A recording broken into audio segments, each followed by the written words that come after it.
Hey guys, how's it going? It's BobbyKBikes here, and welcome to a Raleigh night burner update. It's been a couple of years since I've shown you the frame and forks and handlebars of this bike. I've changed, I've put decals on, that's really the only difference, but I thought I'd show you it in a bit more detail and tell you about a few other plans I've got for the bike. Okay guys, here's the frame with decals. I put these on in the summer. Didn't make too bad a job. I think one of them is a little bit squint, but I think it's on this tube, so there will be a pad set. Well, there will be a crash pad going on there, so it won't really be visible at all actually. And here we've got the double seat tube decal, and we've also got the carbo spec decal that tells you about what type of steel the frame is made of. Now this one was hard to find. I looked around for ages on eBay and such like trying to find carbo spec decals. Let me just turn the frame upright to show you. Spent a long time looking for this, and then a few years ago someone on the burner forum actually sent me a private message saying send me your address and I'll send you one of these decals, and it was free, which was a lovely gesture, really kind. You know who you are, thank you very much for that. So yes, that's the type of steel the frame is made of, and here's the decals down the other side. Night burner on the down tube, Raleigh on the top tube. I'm a tad disappointed with the head tube decal. I think I kept it for too long without applying it, and it maybe dried up or lost its stickiness, and you can see it's kind of peeling off around the edges, so I may be as well to take this off and just clean that area up and get a new decal. The forks have decals running down the sides, and that says Raleigh BX23 forks. Got one on each side of the forks, and got the plugs in the bottom, which were fairly easy to find and fit, which is more than can be said for the Mark II burner ones. Down inside the seat tube you may or may not be able to see a bit rusty, so I'll clean that up before fitting any seat post. Again, I think I'll get a new seat post because Allen's BMX sell one that's the right size, it's chrome steel, and it'd be cheaper than getting my original refurbished, because the original's got really badly rusted chrome and has Stilson wrench teeth marks in it. Not my doing, I don't think. I think that was a previous owner. So I'll get a new post for it.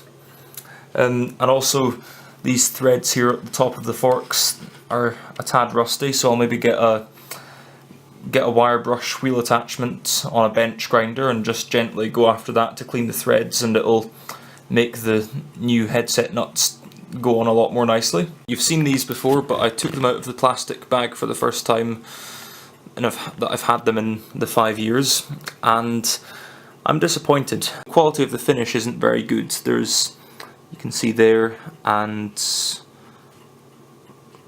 there's bits where it hasn't come out of the mould properly, and they feel a bit cheap and nasty.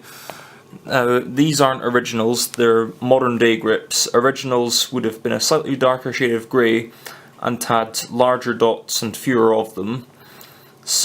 But original grips, you're looking at 30 quid for a set of grips that are really ready for the bin, so I went for these. I might actually go for I'll depart from original Luke's original spec and maybe go for a set of all red grips. If I could find some red grips that are shaped like those Tange grips that were on Mark II burners, I think that would be quite a nice look. I got my local bike shop to order in these Continental tubes. Now these were £5 each, and I went for these because, as you can see, they're Schrader valve, but the threading goes all the way. Sorry, let me just refocus the camera. Threading goes all the way down to the tube. Most modern, and it has this nice little nut thing that allows you to tighten it down to the level that your wheel rim is at. And most modern Schrader valve tubes have a sort of rubber neck that goes to about here-ish, and then just enough threading for you to get your dust cap on. Whereas bikes I've had from the 60s, 70s and 80s that have been on original tyres and tubes, including the Night Burner when I got it, had this type where there's a lot of threads. So to keep things looking fairly original, that's what I've decided on. And though I will be I'll be putting my Red Rocket dust caps back on when I finally reassemble the bike. I also bought these stem bolts from a guy on the Raleigh burner Facebook page. I've got 2 sets here, one for each burner. In each set there's 1 long bolt and 4 short bolts. I think I paid £9 for this overall, so 1 set of bolts would be £4.50. They're really nice and shiny, so that'll be a nice touch. The guy that sells these also does a bunch of restoration services. He restores seats, he restores seats. He restores stems certainly, so I might post my stems off to him and ask that he restore those as well. It would be nice. I mean, on the night burner the stem's going to be covered by the pad set anyway, but it would still be nice to have it shiny. So that's a little progress update. I think I've come to a decision about wheels.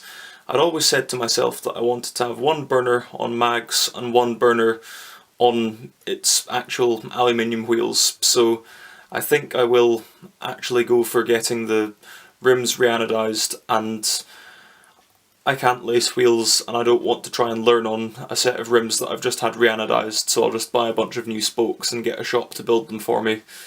That way I know they'll turn out nicely. And also, from what I heard about Tioga Comp 3s not fitting nicely on Skyways, I will put that to the test though. I've got a set of Tioga Comp 3s that I've bought for this.